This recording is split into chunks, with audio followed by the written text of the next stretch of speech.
to shut up and shoot. Hi, here we go.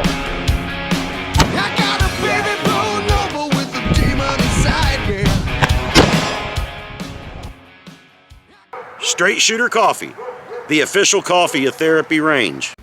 What's up, everybody? Welcome to Therapyrange. I'm Paul, and I wanted to let you guys know, don't take the bait.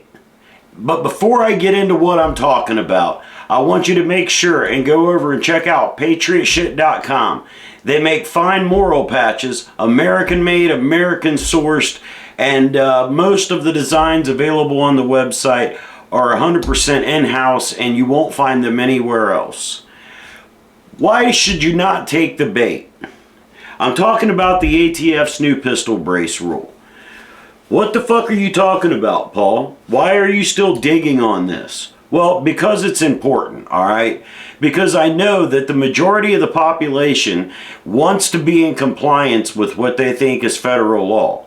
Regardless of whether it's just a rule or not, I know the average guy out there doesn't want local law enforcement knocking on their door. And even though they don't know that the sheriff's department aren't going to be enforcing these rules, they still get paranoid, worried, concerned. They're not like me and you. That's who this video is predominantly for, is those folks that are worried about the ATF knocking on their door for their pistol braces. Alright? Don't take the bait and file for the tax stamp. Here's why. Alright? Right now, the ATF does not have the staff available. It currently takes anywhere from 30 to 80 some days to get a federal tax or federal background check done to be able to take and own a short-barreled rifle, a suppressor, a fully automatic. That tax stamp that they talk about takes a long time to get, as is with the current staff.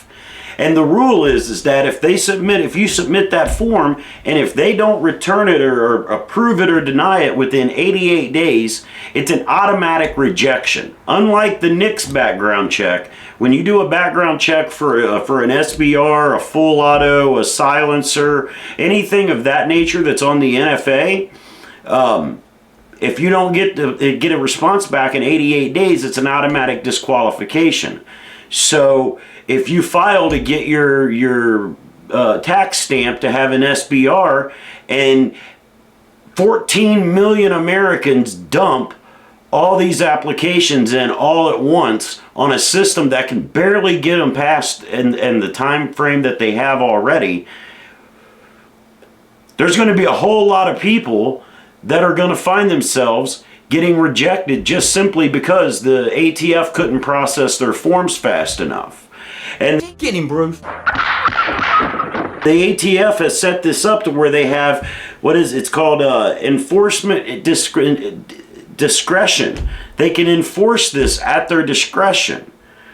Okay, by the law, for you to apply for a tax stamp to build an SBR, you're supposed to apply for the tax stamp first, then get your approval, then build your SBR. But what you're doing in this situation is you're actually sending the federal government your name, your address, your personal information, a photograph of your now illegal short-barreled rifle. Get him, Bruce. And you're providing them with evidence for them to be able to enforce at their discretion on an object that you're legally not supposed to have until you already have the tax stamp.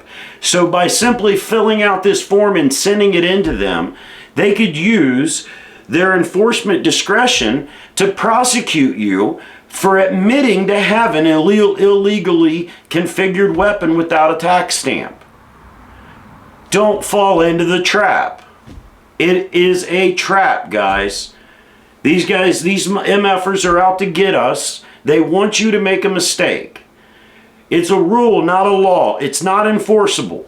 They cannot enforce this on you. All they can do is stop the manufacture of new stuff. That's it. That's it. They really can't even do that, but because most companies aren't going to go against the grain, they will effectively stop the manufacturing of it. There might be a few people try to go against the grain, and they'll come in for other reasons and find other reasons to shut them down and put them out of business. But yeah, you're not supposed to have these items before you have the paperwork for them. By filling out the paperwork and providing them with all your necessary information, you're basically giving them an admission of guilt plus the evidence that you're in possession of an illegally modified or configured weapon. Even though it's technically not illegal because it's a rule, not a law. Anyway, I ran enough about this stuff. Moving on. Paul's Perfect Pickles has got a whole batch back in stock. www.paulsperfectpickles.com. The website at the beginning helps me out too.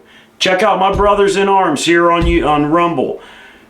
Dear Sarge, Cav Cop, Always Survive. These are all solid channels that are trying to build up their following. They could use your support. I appreciate you. Live your life to the fullest. Anything less is an injustice to yourself and every single person around you. Do not trust the government. They do not want to help you. The scariest words you will ever hear is, I am the government and I'm here to help. Stay free, America, if you can. It's time to shut up and shoot. Hi, here we go.